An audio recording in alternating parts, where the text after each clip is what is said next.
नमस्कार। सभी दर्शकों को प्रदीप शर्मा का स्नेह भरा अभिवादन। मेरे YouTube चैनल प्रतिबिंब पर आप सभी का स्वागत है। हमारे चैनल की मानस रामायण श्रृंखला की यह 7वीं कड़ी है। आगे बढ़ने से पहले मैं सभी दर्शकों से विनम्र प्रार्थना करता हूं कि चैनल को कृपया सब्सक्राइब करें, घंटी का आइकन दबाएं, वीडियो को लाइक कर उसे अंत तक देखें और अधिक से अधिक शेयर करें। आपका यह योगदान हमारे लिए बहुत मूल्यवान है।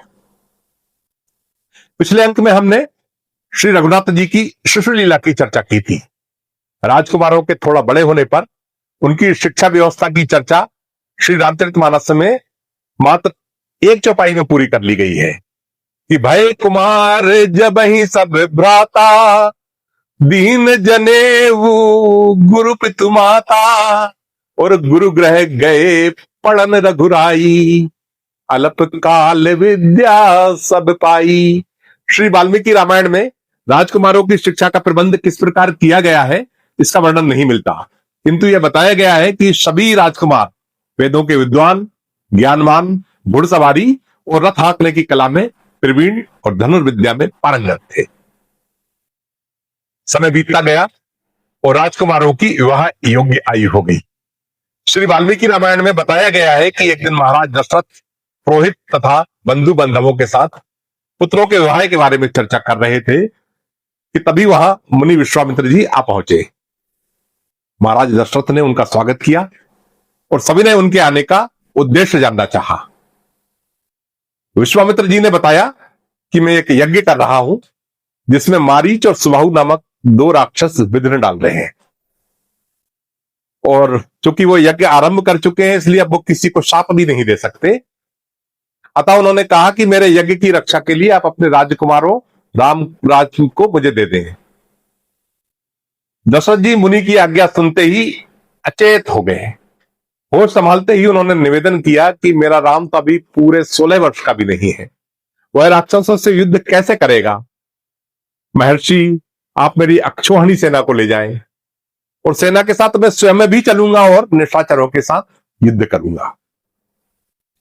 महाराज दशरथ की यह बात सुनकर विश्वामित्र बहुत कुपित हुए और उन्होंने कहा कि अगर ऐसी बात है तो मैं वापस लौट जाता हूं और तुम अपनी प्रतिज्ञा झूठी कर सुखी रहो।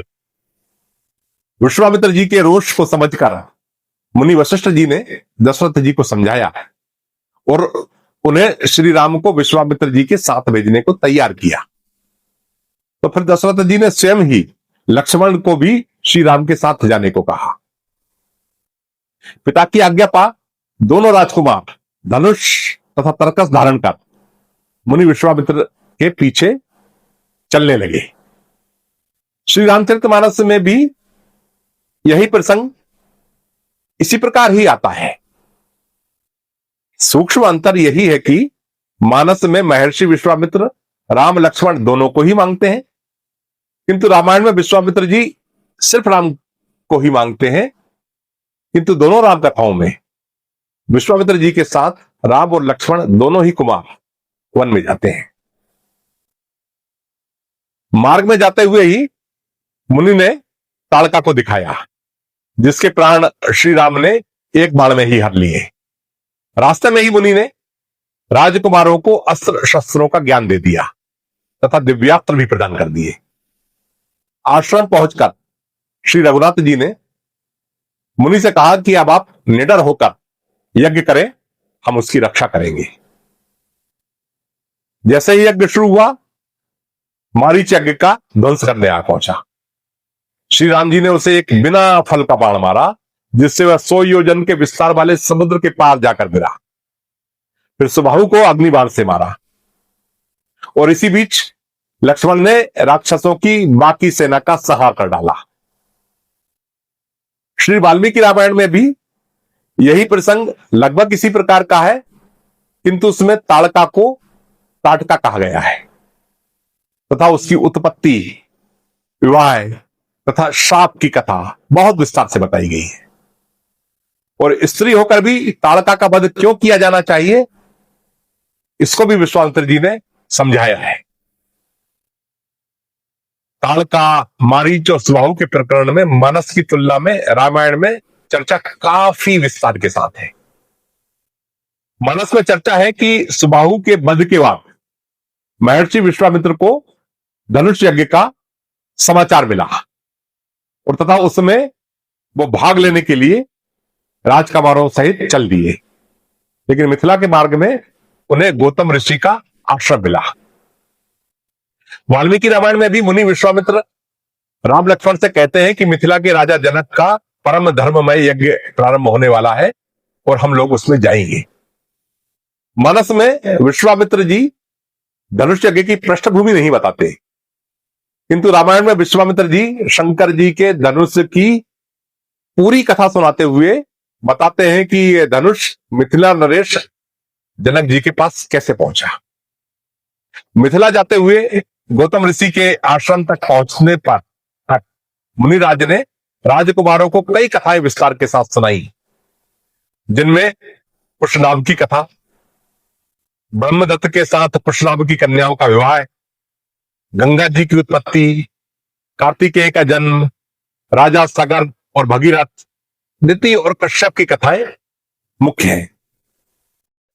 ये कथाएं वाल्मीकि रामायण में काफी विस्तार से 17 सर्गों में तथा 467 श्लोकों में कही गई है। और दूसरी ओर मानस में सिर्फ एक पंक्ति में कहा गया है कि विश्वामित्र जी के आश्रम में ब्राह्मणों ने श्री राम को प्राणों की बहुत सी कथाएं कही। अब हम गौतम ऋषि के आश्रम पर आते हैं, जहां श्री राम ने माता अहिल्या का उद्धार किया था। बाबा तुलसीदास ने यह कथा अत्यंत संक्षेप में और मात्र एक दोहे में पूरी कर दी है।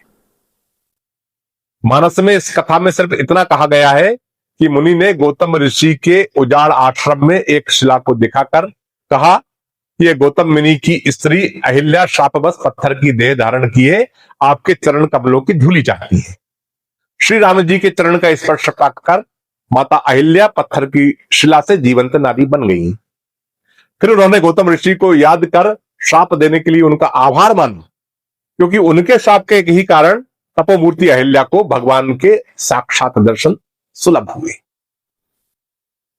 तुलसीदास जी ने अहिल्या जी को शाप किसने दिया, क्यों दिया, इसका कोई उल्लेख नहीं किया।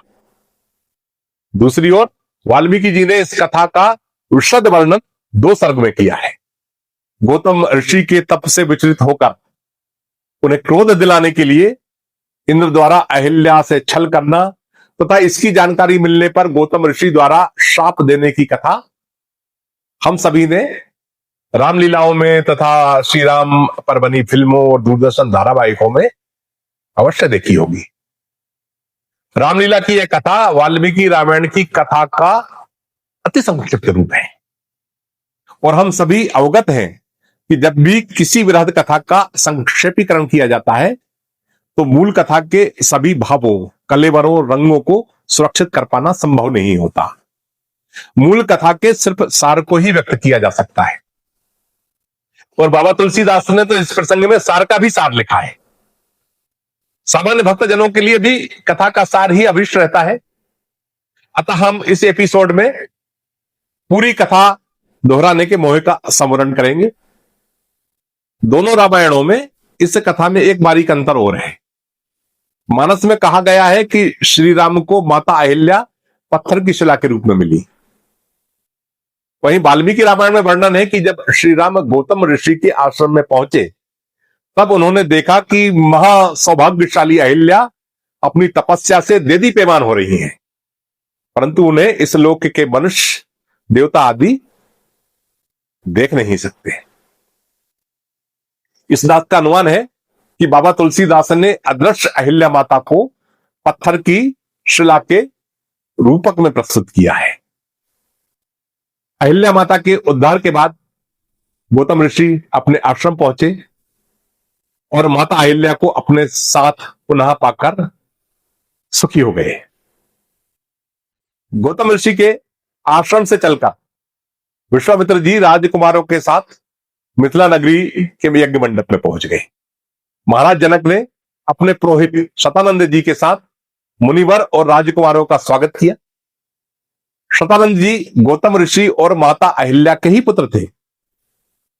शतानंद जी ने श्री राम को विश्वामित्र के जन्म और ऋषि बनने की पूरी कथा सुनाई, जिसमें उनके और वशिष्ठ जी के मध्य वैर की कथा भी गुम्फित थी। यह कथा भी काफी विस्तार से 15 सर्गों में दी गई है। मानस में इन कथाओं का उल्लेख नहीं मिलता है। अपने अगले अंक में हम राम कथा के सबसे मनोरम प्रसंग पुष्प वाटिका गमन, धनुष यज्ञ और श्री सीता स्वयंवर की चर्चा करेंगे। तो इसकी चर्चा का आनंद उठाने के लिए आप सभी लोग कल ठीक इसी समय पर चैनल पर पुनः पधारें। आज कथा को हम यहीं विराम देते हैं। जय राम जी की।